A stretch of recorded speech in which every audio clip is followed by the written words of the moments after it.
नमस्कार दोस्तों, आइए जानते हैं उत्तर प्रदेश की दिन भर की ताजा और बड़ी खबरें। वही आपने अभी तक वीडियो को लाइक और चैनल को सब्सक्राइब नहीं किया तो फटाफट से कर लीजिए। वही आप यूपी के किस जिले से इस वीडियो को देख रहे कमेंट में जरूर बताइए। आज की पहली खबर, यूपी बीजेपी में 70 नए जिलाध्यक्षों में 39 सवर्ण, 20 ब्राह्मण, 10 ठाकुर, 44 नए चेहरे, सिर्फ 5 महिलाएं। यूपी भाजपा ने 2.5 महीने की मशक्कत के बाद आखिरकार रविवार को 70 जिलों में जिलाध्यक्ष की घोषणा कर दी। 28 जिलों में विरोध, गुटबाजी और नेताओं के दबाव के चलते ऐन वक्त पर चुनाव टाल दिया गया। पीएम मोदी के संसदीय क्षेत्र वाराणसी, प्रदेश चुनाव प्रभारी महेंद्र नाथ पांडेय के संसदीय क्षेत्र चंदौली और डिप्टी सीएम केशव मौर्य के गृह जनपद कौशाम्बी में जिलाध्यक्ष की नियुक्ति नहीं हो सकी। 70 जिलाध्यक्षों में से 44 नए चेहरे हैं, इनमें 5 महिलाएं हैं। 26 को दोबारा मौका दिया गया है। भाजपा ने पंचायत चुनाव 2026 और विधानसभा चुनाव 2027 के मद्देनजर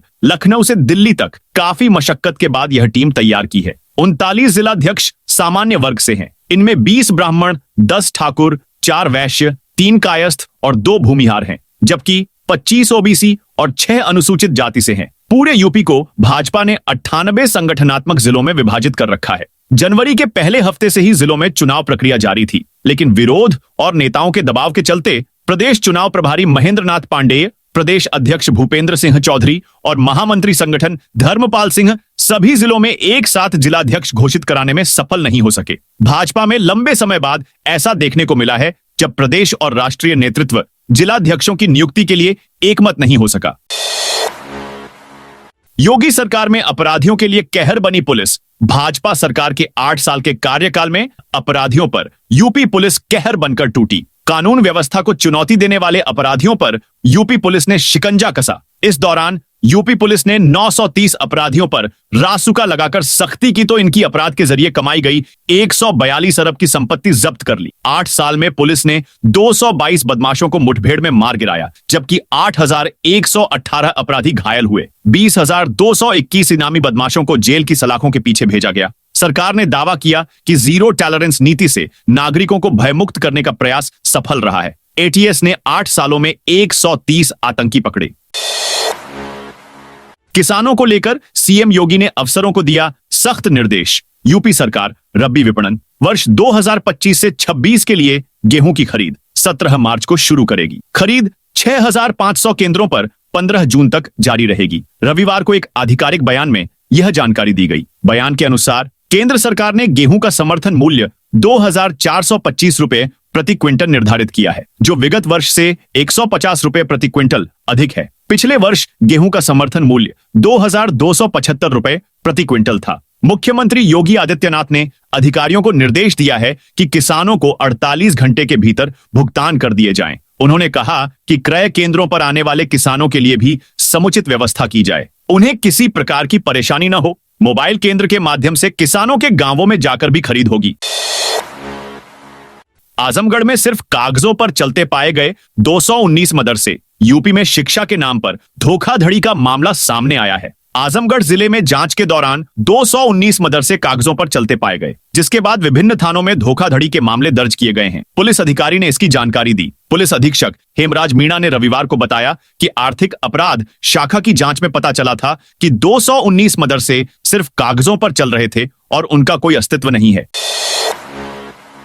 होली पर उपद्रव नियंत्रित न कर पाने वालों ने महाकुंभ को मृत्यु कुंभ कहा। यूपी के मुख्यमंत्री योगी आदित्यनाथ ने रविवार को पश्चिम बंगाल की मुख्यमंत्री ममता बनर्जी पर उनके मृत्यु कुंभ वाले बयान पर निशाना साधा। उन्होंने कहा, जो लोग होली के दौरान उपद्रव को नियंत्रित करने में असमर्थ रहे, उन्होंने प्रयागराज के महाकुंभ को मृत्यु कुंभ कहा था। मुख्यमंत्री ने यहां गोरखपुर जर्नलिस्ट्स प्रेस क्लब के नवनिर्वाचित पदाधिकारियों के शपथ ग्रहण समारोह को संबोधित करते हुए कहा, पहली बार तमिलनाडु से लोग आए थे, केरल से भी लोग आए थे। उत्तर प्रदेश की आबादी 25 करोड़ है और होली शांतिपूर्ण तरीके से संपन्न हुई, लेकिन पश्चिम बंगाल में होली के दौरान कई उपद्रव हुए। जो लोग होली के दौरान उपद्रव को नियंत्रित करने में असमर्थ थे, उन्होंने कहा था कि प्रयागराज का महाकुंभ मृत्यु कुंभ था।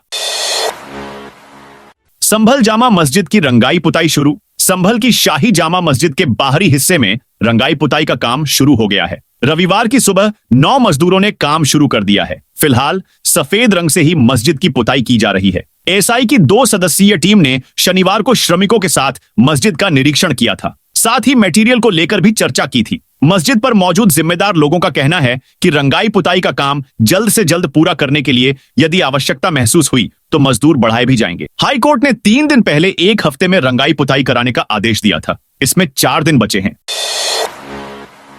क्रिकेटर शमी की बेटी के होली खेलने पर भड़के मौलाना। क्रिकेटर मोहम्मद शमी की बेटी के होली खेलने पर ऑल इंडिया मुस्लिम जमात के मौलाना शहाबुद्दीन रजवी बरेलवी नाराज हो गए हैं। उन्होंने इसे शरीयत के खिलाफ और नाजायज बता दिया है। हालांकि उन्होंने यह भी कहा कि बच्चा छोटा और नासमझ हो और होली खेले तो शरीयत से बच सकता है, लेकिन यदि बालिग होकर होली खेलेगा तो शरीयत के नियमों के हिसाब से यह नाजायज है।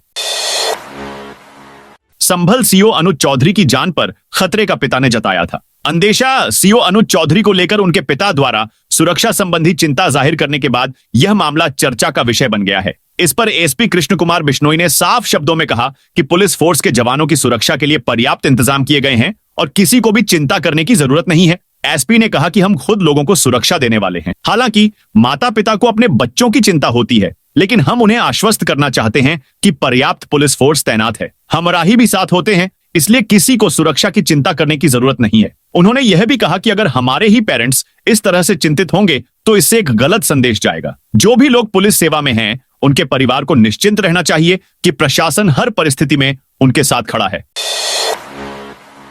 शिव रूप में ताज देखने पहुंचा पर्यटक। मध्य प्रदेश के नर्मदा घाट के रहने वाले आदि शिव शनिवार को ताजमहल देखने पहुंचे। जब वह प्रवेश के लिए लाइन में लगे थे तो सीआईएसएफ के जवानों की नजर उनकी वेशभूषा पर गई। आदि शिव भगवान शिव के स्वरूप में थे।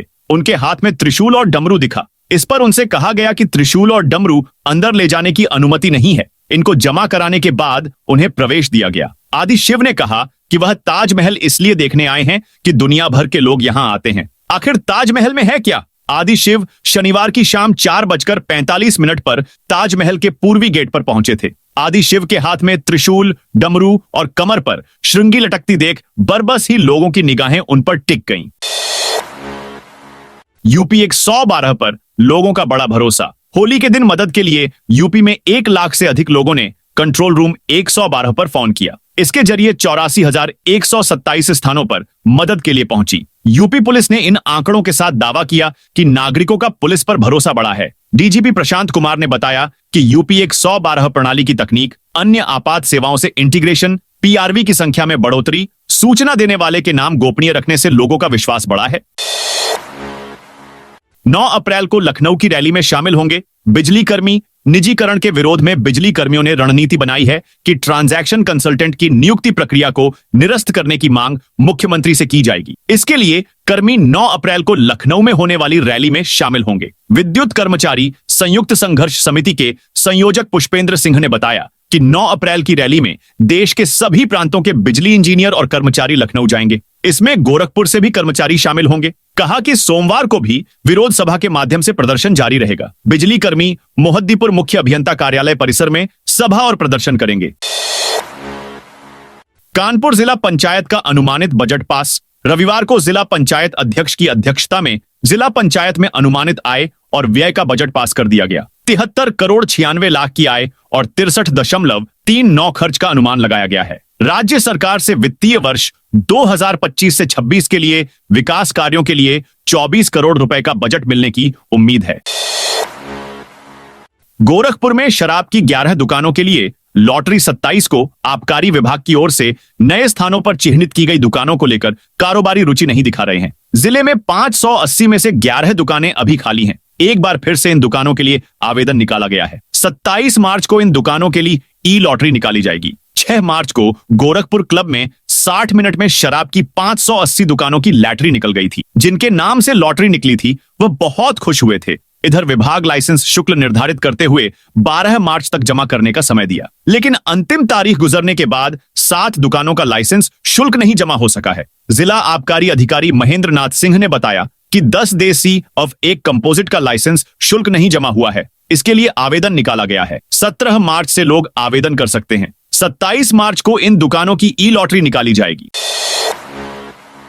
योगी सरकार का बड़ा फैसला, प्रदेशवासियों को मिलेगी ये सुविधा। योगी सरकार ने उत्तर प्रदेश के बिजली उपभोक्ताओं के लिए बड़ी घोषणा की है। अब बिजली लोड बढ़ाने की प्रक्रिया पूरी तरह ऑनलाइन हो गई है। Uttar Pradesh power corporation limited ने यह नई सुविधा शुरू की है, जिसके बाद अब उपभोक्ताओं को बिजली विभाग के दफ्तरों के चक्कर नहीं काटने पड़ेंगे। अब लोग घर बैठे ही ऑनलाइन आवेदन करके अपनी बिजली लोड बढ़वा सकेंगे। अब तक बिजली लोड बढ़ाने के लिए उपभोक्ताओं को बिजली दफ्तरों के चक्कर लगाने पड़ते थे। फॉर्म भरने, दस्तावेज जमा करने और अधिकारियों से मिलने में न सिर्फ समय लगता था, बल्कि कई बार अनावश्यक परेशानी भी होती थी। लेकिन अब यह पूरी प्रक्रिया ऑनलाइन हो गई है, जिससे उपभोक्ताओं का समय बचेगा और काम में पारदर्शिता आएगी।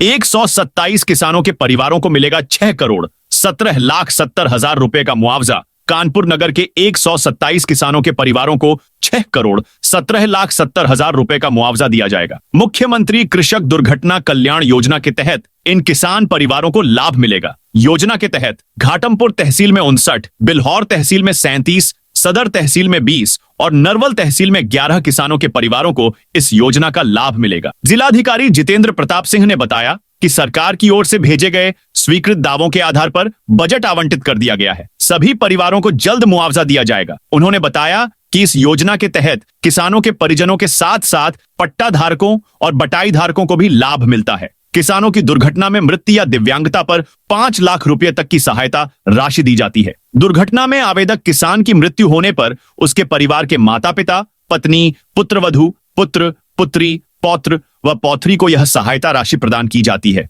डीएम ने बताया कि 32 जिलों के 2,222 परिवारों के लिए 105.37 करोड़ रुपए का बजट दिया गया है। यूपी के इन 13 धार्मिक मार्गों का होगा कायाकल्प। प्रदेश में धार्मिक स्थलों को जाने वाले मार्गों के कायाकल्प करने की योजना पर लोक निर्माण विभाग ने काम शुरू कर दिया है। योजना के तहत 13 मार्गों के कायाकल्प की स्वीकृति शासन ने दी है। 97.84 करोड़ रुपए खर्च करके इन मार्गों का चौड़ीकरण व सौंदर्यीकरण किया जाएगा। इनमें चित्रकूट व उन्नाव के 2-2 मार्ग शामिल हैं। लोक निर्माण विभाग की धार्मिक मार्गों को दुरुस्त करने की योजना के तहत 74 मार्गों को चिन्हित किया गया है। इनमें से 13 मार्गों को चौड़ा करने व उनके सौंदर्यीकरण की स्वीकृति शासन ने दी है। स्वीकृत मार्गों में पीलीभीत में स्थित प्राचीन देव स्थल व सरोवर लिलहर मार्ग पर 4.70 करोड़ रुपए खर्च किए जाएंगे। बिजली कनेक्शन का लोड बढ़ाने का नया तरीका। प्रदेश के बिजली उपभोक्ता अब घर बैठे अपने विद्युत कनेक्शन का भार बढ़वा सकेंगे। इसके लिए उपभोक्ताओं को पर उपलब्ध लोड परिवर्तन के लिंक पर जाकर आवेदन करना होगा। इससे संबंधित आदेश उत्तर प्रदेश पावर कारपोरेशन के निदेशक निधि कुमार नारंग ने सभी विद्युत वितरण कंपनियों को भेजा है, जिसमें कहा गया है कि भार वृद्धि की प्रक्रिया पूरी तरह से ऑनलाइन माध्यम से ही किया जाए। उत्तर प्रदेश पावर कारपोरेशन के अध्यक्ष डॉक्टर आशीष गोयल का कहना है कि भार वृद्धि की प्रक्रिया को ऑनलाइन करने से उपभोक्ता बिना किसी कार्यालय का चक्कर लगाए अपनी सुविधा से भार बढ़वा सकेंगे। भार वृद्धि का कार्य तय समय में हो सकेगा।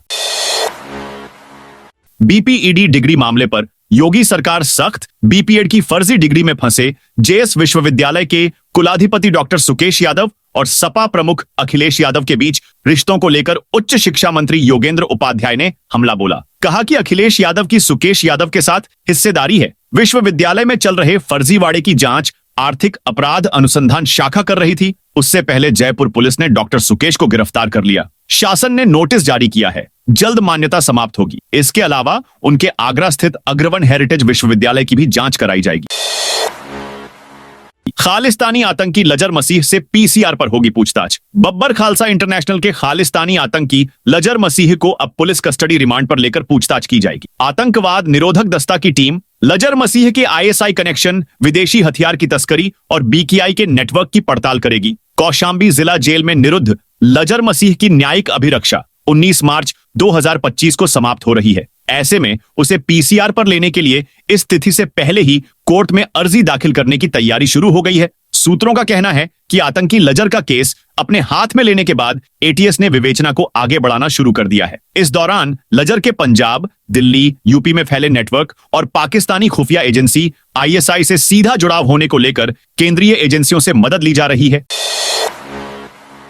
गंगा एक्सप्रेसवे को जेवर एयरपोर्ट से जोड़ा जाएगा। गंगा एक्सप्रेसवे को जेवर एयरपोर्ट से जोड़ा जाएगा। ये एनसीआर के लिए बड़ी राहत है। बुलंदशहर और नोएडा के 68 गांवों से 44 किलोमीटर लंबा 6 लेन लिंक एक्सप्रेसवे निकलेगा। प्रस्तावित एक्सप्रेसवे लिंक रोड जिन गांवों से निकलेगी उन गांवों के नाम फाइनल कर दिए गए हैं। इससे बुलंदशहर और नोएडा के बीच और बेहतर कनेक्टिविटी रहेगी।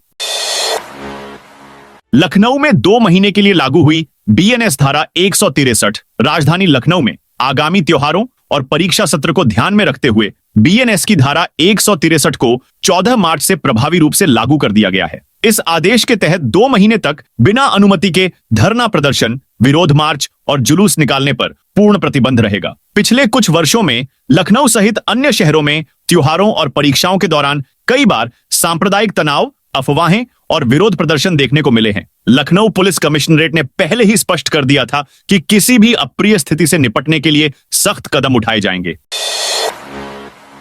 राम मंदिर ट्रस्ट ने पेश की आय व्यय की रिपोर्ट। यूपी के अयोध्या में रविवार को मणिरामदास की छावनी में राम जन्मभूमि तीर्थ क्षेत्र ट्रस्ट की बैठक हुई। बैठक की अध्यक्षता ट्रस्ट के अध्यक्ष महंत नृत्य गोपाल दास ने की। बैठक में ट्रस्ट ने आय व्यय की रिपोर्ट प्रस्तुत की। राम जन्मभूमि परिसर पर 5 सालों में 1200 करोड़ रुपए खर्च किए गए हैं। मंदिर निर्माण पर अकेले 1200 करोड़ रुपए खर्च हुए हैं। 5 सालों में ट्रस्ट ने सरकार को 400 करोड़ का भुगतान किया है। केदारनाथ धाम में गैर हिंदुओं के प्रवेश पर लगेगी रोक। भाजपा की केदारनाथ विधायक आशा नौटियाल ने कहा है कि केदारनाथ धाम व यात्रा पड़ाव स्थलों में मांस व मदिरा बेचने की लगातार शिकायतें आती रहती है, जिसमें गैर हिंदुओं की भूमिका सामने आती है। उन्होंने कहा कि केदारनाथ धाम की पवित्रता बनी रहे, इसके लिए गैर हिंदुओं के प्रवेश पर रोक लगाने की कार्रवाई होनी चाहिए। इसके लिए वह सरकार से जरूरी वार्ता कर अपना पक्ष रखेगी। होली के 2 दिनों में उत्तर प्रदेश में शराब की बिक्री ने तोड़े रिकॉर्ड। होली के त्योहार पर उत्तर प्रदेश में शराब की बिक्री ने नए आयाम छुए। 13 और 14 मार्च को राज्य में शराब की बिक्री लगभग 8 करोड़ रुपए तक पहुंच गई, जो सामान्य दिनों की तुलना में काफी अधिक है। बाजार में पव्वे पर 10 रुपए, अद्धी पर 40 रुपए और पूरी बोतल पर 40 से 50 रुपए तक अतिरिक्त शुल्क लिया गया। बावजूद इसके बिक्री पर कोई असर नहीं पड़ा। हालांकि सटीक आंकड़े अभी संकलित किए जा रहे हैं, लेकिन मोटे तौर पर अनुमान है कि 2 दिनों में 7.5 से 8 करोड़ रुपए की बिक्री हुई है। अब राम मंदिर में नहीं होगा कोई मुख्य पुजारी। श्री राम जन्मभूमि तीर्थ क्षेत्र ट्रस्ट की रविवार को बैठक हुई। इसमें फैसला लिया गया कि अब मंदिर में कोई मुख्य पुजारी नहीं होगा। धार्मिक समितियां पूजा अर्चना की व्यवस्था सुनिश्चित करेंगी। बैठक में 7 ट्रस्टी और 4 विशेष आमंत्रित सदस्य शामिल रहे, जबकि 4 न्यासी ऑनलाइन उपस्थिति में रहे, जबकि 2 गैर मौजूद रहे। लखनऊ में रविवार को 75 लाख रुपए टैक्स जमा। नगर निगम ने रविवार को छुट्टी के दिन भी लाखों रुपए का हाउस टैक्स जमा किया है। शाम 6 बजे तक 1004 लोगों ने नगर निगम के 39 कैंप में 75 लाख रुपए जमा किए। 68,000 रुपए से अधिक टैक्स जमा किया। सबसे अधिक कैश में 24 लाख 6 हजार, चेक से 14 लाख 36 हजार और ऑनलाइन 9 लाख 32 हजार रुपए का पेमेंट लोगों ने किया है। लखनऊ में 92 दिनों में सोने और चांदी की कीमतों में भारी बढ़ोतरी। उत्तर प्रदेश की राजधानी लखनऊ में पिछले 92 दिनों के दौरान सोने और चांदी की कीमतों में उल्लेखनीय वृद्धि देखी गई है। 24 कैरेट सोने की कीमत में 10,681 की बढ़ोतरी हुई है, जिससे यह 86,843 प्रति 10 ग्राम तक पहुंच गई है। इसी अवधि में चांदी की कीमत में भी 1,598 की वृद्धि दर्ज की गई है, जिससे यह 98,322 प्रति किलोग्राम हो गई है। सीएम योगी ने कहा, लोकतंत्र का सजग प्रहरी है मीडिया। लोकतंत्र के चौथे स्तंभ के रूप में मीडिया को मान्यता दी गई है। मीडिया ही लोकतंत्र के प्रति सजग प्रहरी के रूप में सबसे महत्वपूर्ण मुद्दे की ओर आकर्षित कर अन्य 3 स्तंभों को किसी न किसी रूप में झकझोरती है। किन्हीं कारणों से छूटे हुए मुद्दों को सही तथ्यों के साथ प्रस्तुत कर जन सरोकार से जोड़ती है। मीडिया की भूमिका पूरी दुनिया में समय समय पर अलग अलग रूप में देखने का मिली है। गोरखपुर पूर्वी उत्तर प्रदेश का केंद्र बिंदु है। ऐसे में गोरखपुर पर जर्नलिस्ट प्रेस क्लब की भूमिका और महत्वपूर्ण हो जाती है, क्योंकि यहां नई कार्यकारिणी का निर्णय आसपास के जनपदों और संस्थानों पर पड़ेगा। भाजपा ने पश्चिमी यूपी में 3 जिलाध्यक्षों को किया रिपीट। करीब 3 महीने के इंतजार के बाद रविवार को भाजपा जिलाध्यक्षों की घोषणा हो गई। पश्चिम क्षेत्र में घोषित 8 जिलाध्यक्षों में से सिर्फ 3 लोग ही अपनी सीट बचा पाए हैं। बाकी 5 नए चेहरों पर पार्टी ने दांव लगाया है। मेरठ, सहारनपुर समेत पश्चिम के 6 जिलों में अध्यक्षों के नाम का ऐलान फिलहाल होल्ड कर दिया गया है। बुलंदशहर, बिजनौर, मुजफ्फरनगर और संभल में वर्तमान अध्यक्ष को ही फिर से जिम्मेदारी दी गई है। मेरठ में विवेक रस्तोगी और सहारनपुर में शीतल बिश्नोई को नया महानगर अध्यक्ष बनाया गया है। नोएडा, गाजियाबाद और मुरादाबाद में भी महानगर अध्यक्ष पद पर नए चेहरों का ऐलान किया गया है।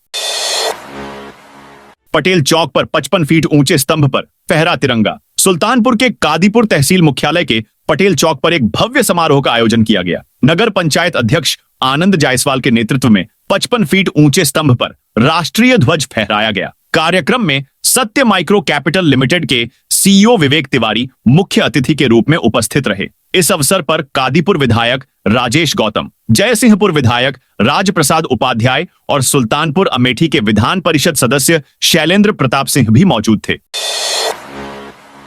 अब लखनऊ यूनिवर्सिटी में ऑनलाइन करे एमबीए का कोर्स। लखनऊ विश्वविद्यालय के ऑनलाइन और डिस्टेंस लर्निंग सेंटर में 17 फरवरी 2025 के पाठ्यक्रमों में आवेदन की शुरुआत 17 मार्च से हो रही है। इनमें यूजी के बीकॉम और बीबीए कोर्स शामिल हैं। इसके अलावा पीजी के एमकॉम, एमए संस्कृत, राजनीति विज्ञान, अर्थशास्त्र, अंग्रेजी, एमएसडब्ल्यू की प्रवेश प्रक्रिया भी 17 मार्च से शुरू होगी। 2027 में बीजेपी की होगी सबसे बुरी हार। अखिलेश यादव। समाजवादी पार्टी के राष्ट्रीय अध्यक्ष अखिलेश यादव रविवार को सांसद अजेंद्र सिंह राजपूत के पुत्र के विवाह कार्यक्रम में शामिल होने महोबा के कनकुआ गांव पहुंचे, जहां उन्होंने भाजपा के जिला अध्यक्षों की देरी से सूची आने पर कहा कि चुनाव आते आते फिर से ये जिलाध्यक्ष बदले जाएंगे। अखिलेश ने कहा कि उत्तर प्रदेश में बीजेपी का संगठन और सरकार उत्तर प्रदेश को लूट रहे हैं। 2027 में बीजेपी की सबसे बुरी हार होगी। डिप्टी सीएम केशव प्रसाद मौर्य पर भी तंज किया। कहा कि उन्होंने क्या सपना देखा था और क्या हासिल हुआ। गवर्नमेंट सर्वेंट बनकर रह गए हैं। यही नहीं, वित्त मंत्री को खन्ना गन्ना कहकर भी संबोधित किया।